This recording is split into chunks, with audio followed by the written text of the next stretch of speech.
মুরব্বি মুরব্বি এইরকম করণ যাইব না, হন্তনে পড়লে কিন্তু হোগার মাংস থাকবো না। আকিস বিড়ির হোগায় আগুন ধরাইয়া দোতলায় গ্যালারির উপরে বইয়া খেলা দেখা আর মাঝে মধ্যে শুকটান দেওয়া কি যে একটু শান্তি। পাশে দেখি আরেক কাকু বেঙ্গলহান বইয়া রয়েছে। এইবারের সিডিতে আছেন কোয়ারিয়া একাদশের অধিনায়ক শাওন ভাই, ফকির বাড়ি একাদশের ইদ্রিস। ধরবো কি ধরবো না, ধরবো কি ধরবো না, হালাইছে চুম্মুক কেলাহান কুলুপ দিয়া। আর মোরাইয়া গোরাইয়া লাভ নাই বাপু, একালে রাহা তুমি রাহা। ফকির বাড়ি একাদশের বড় আলের গরুডা আস্তে করে ধরি হালা এলা পাইতা দিলাম।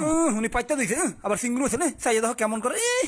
শেষমেশ কিন্তু আতাইয়া তোকে থাপড় মারিয়া কিন্তু লইয়াই গেলেন। ফকির বাড়ির একাদশের প্লেয়াররা কইতাছে এটা কিন্তু ভুল হইছে, অন্যায় হইছে, থাপড় লাগছে, আমি যাই আস্তে করে মাপ চাইয়া হেন। বেটা মনু দোস্ত ভুল হইছে, মোরে মাফ করিয়া দে বেটা, মুই বোঝদারি নেই এই রকমের একটা শর্টকানা লাগিয়ে যাইবো। চাইয়া দেখছো অবস্থা আম গাছের গোড়ে এত জোতাকা, ওরে পিপটার জাঙ্গাইলের লাহান দেই সব উপরে। বেটা মনুরা তোর আবার উপরে তো কিন্তু মুইতা টুইতা দিস না। হ্যালো কলো হাইকোর্টে বিচার দিমু তো নামে। এইবার কিন্তু কোয়ারি একাদশ ঠ্যাং মারিয়া লইয়া গেছেন গিয়া একজন। এইবার ফকির বাড়ি একাদশ সি দিবেন বাঘের মতো স্টাইলে আর বিলাইয়ের মতো ভঙ্গিতে সি দিতে আছেন। এর মধ্যে হিয়ালের মতন থাবা মারিয়া ধরে রাখতে চাইছেন কিন্তু পারেন নাই।